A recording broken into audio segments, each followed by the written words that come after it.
Montréal pue. Et ça pue partout. Partout, là, dans tous les quartiers. J'entends déjà les gens rire dans leur voiture. Tout le reste n'est que fumisterie. Donc, on veut un monde qui sent l'eau de Javel. Un monde blanc, blanc, blanc, blanc, blanc, sans défaut. Rémi Villemure. Alors, le rapport dont tout le monde parle aujourd'hui, c'est le rapport qui a été remis au ministre Bernard Drinville après qu'on ait remarqué de nombreux manquements au principe de laïcité et donc à la loi 21 à l'école Bedford. Il avait commandé justement un rapport.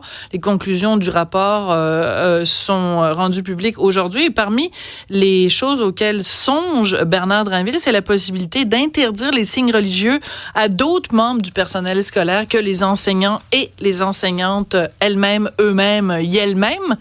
Ça t'inspire quoi, Rémi Villemure? Que c'est une très bonne idée. Bon, merci, écoute, bonsoir. C'est une drôle de semaine pour la CAQ parce que tout le monde parle d'Éric Kerr. Hier, moi, je t'ai parlé de Pascal Derry. Et là, je pense que finalement, quand on regarde ce qui s'est passé cette semaine, il y a des ministres qui s'en sont quand même très bien sortis. Donc, bilan mitigé pour la CAQ, ça, c'est une très bonne idée. Ça fait des années que je pense qu'il faut aller là.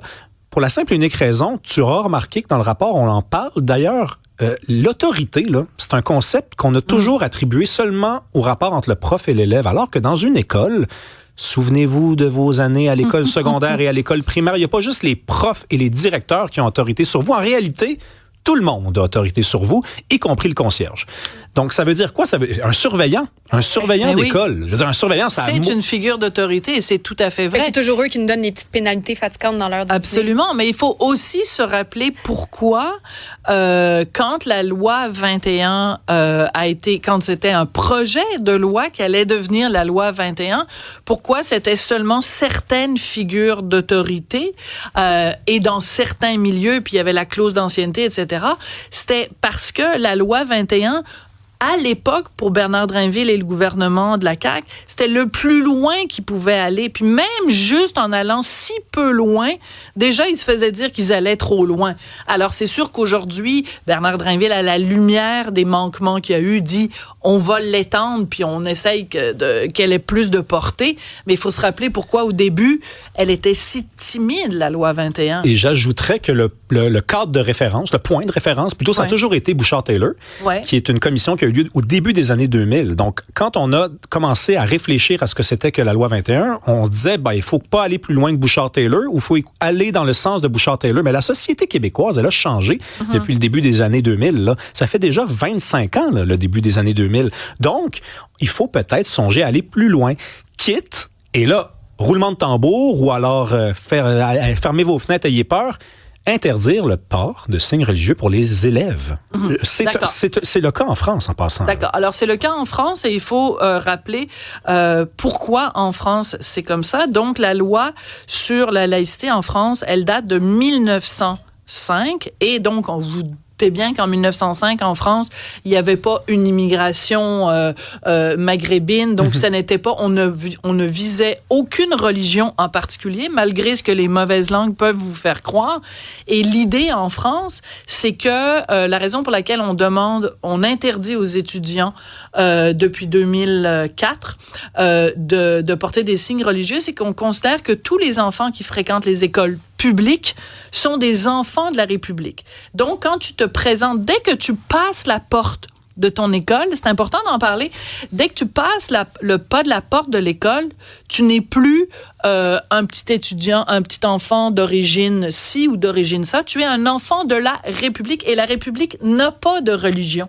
C'est important et moi, je suis entièrement d'accord avec toi. Je pense en effet qu'on devrait appliquer le même principe ici et interdire tout signe religieux.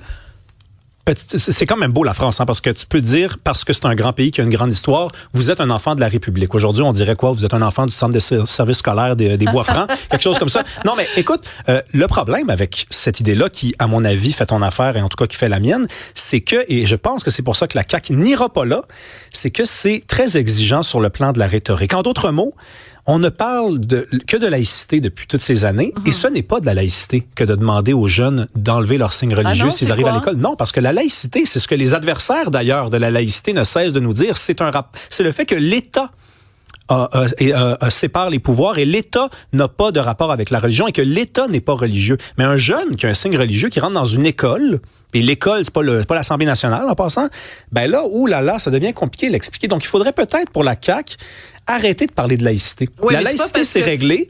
Et là, maintenant, c'est un autre débat. L'autre débat, c'est quoi? C'est pas de religion dans les écoles. Appelez ça comme vous voulez, mais trouvez un autre mot, parce que laïcité, vous allez vous faire prendre à devoir défendre un concept qui n'est pas le concept que vous tentez d'appliquer. Oui, c'est la même chose. C'est la même chose, Rémi, parce qu'à partir du moment où on dit la laïcité, c'est assez simple, c'est la séparation entre ce qui est l'État ou qui relève de l'État et la religion. Ça veut dire que dans le cadre d'une école publique, ce serait évidemment pas le cas dans une école privée parce que l'État n'a rien à voir avec cette école privée. Dans une école qui relève de l'État, les élèves qui la fréquentent n'ont pas de dénomination religieuse. Autrement dit, ils ont évidemment le droit d'exercer une religion, c'est la liberté de penser, la liberté de culte, mais il n'y a pas de signes qui nous permettent de faire la différence. Pourquoi? Parce qu'à l'intérieur de l'école, tu t'adresses à des étudiants, tu t'adresses pas à un musulman, un juif, un raélien. Donc, c'est pour ça qu'il ne faut pas avoir de signes religieux chez les étudiants dans une école publique. Oui, j'ai bien compris, mais est-ce que ça veut dire d'abord qu'il faut enlever son voile ou sa kippa lorsqu'on va à la SAQ? Non, honnêtement, je fais pas semblant de pas comprendre. Là, c'est que je pense que je suis d'accord avec toi, mais je pense qu'il faut appeler ça autre chose que la laïcité, parce que les adversaires de la laïcité ont compris depuis bien longtemps que, en réalité, c'est pas ça que les gouvernements nationalistes, en tout cas les partis nationalistes, poursuivent comme objectif. Ils veulent une société où la religion n'est pas dans les espaces publics. Dans les espaces publics, ça veut pas juste dire les espaces du gouvernement, de la société publique. Ça veut dire les espaces où on fait société. Mm-hmm. On veut évacuer la question du religieux, mais je pense que c'est juste une question de mots, mais c'est très important les mots, parce que la CAQ va devoir défendre ce projet-là. Il va probablement dire c'est la laïcité. Alors moi, je dirais autre chose. Je dirais c'est plus la laïcité. La laïcité, c'est réglé. Maintenant, c'est est-ce que dans les écoles, est-ce qu'on veut que nos jeunes, par exemple, en passant, juste le rappeler, une petite affaire, là, une fille de 12 ans qui a un voile, elle n'a pas consenti à avoir le voile. C'est pas vrai que si tu lui demandes, est-ce que c'est une décision... Il y en a peut-être qui vont dire que c'est une décision éclairée. Moi, c'est pas tellement le fait qu'elle porte un voile, c'est que dans le rapport, on nous mentionne à un moment donné qu'il y a une certaine école où il y a 3 ou 4 jeunes filles qui portent le voile intégral. Donc, on ne voit pas leur visage et la seule façon dont le personnel enseignant et les gens dans l'école savent la reconnaître, est-ce que c'est Fatima ou c'est Abdullah, peu importe, c'est le son de leur voix.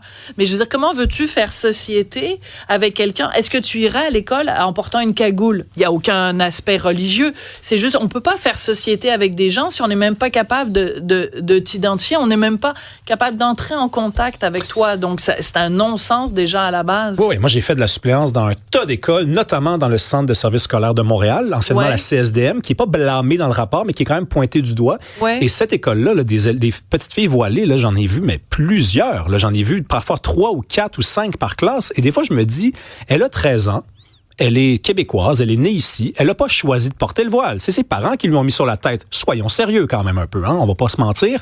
Cette fille-là, quelles sont les chances qu'elle tombe en amour avec Kevin Gauthier? Que Kevin Gauthier aille vers elle parce qu'il se dit, c'est une Québécoise comme moi. On dirait que le voile, sur une fille de 12-13 ans, vient dire, on vit dans 2 mondes différents. On peut pas faire société. C'est ça le signe que ça envoie. Et moi, j'ai un problème avec ça. Mais si on interdisait le port de signes religieux dans les écoles publiques, Fatima, elle enlèverait son voile quand elle arrive à l'école. Je veux juste rajouter quelque chose à propos de ce dossier-là. Il y a, je ne sais trop quel syndicat de professeurs qui a réagi, j'entendais ça à la radio tout à l'heure, a réagi au rapport qui a été soumis à Bernard Drinville en disant qu'il y a en ce moment une pénurie et que si on commence en effet à interdire, on n'arrivera pas à trouver du personnel parce que c'est des gens qui ne pourront pas trouver une job. Non, c'est pas vrai. Arrêtez de dire ça. Ils vont pouvoir trouver un emploi à partir du moment où ils laissent leur signe religieux à la porte avant d'aller travailler. Donc, il faut arrêter de tout mélanger. Es-tu d'accord avec moi? Assez. Ça s'appelle la lâcheté, ça. Ouais. Merci beaucoup. Merci à tout le monde. Merci, Cybèle. À lundi. Une autre visite.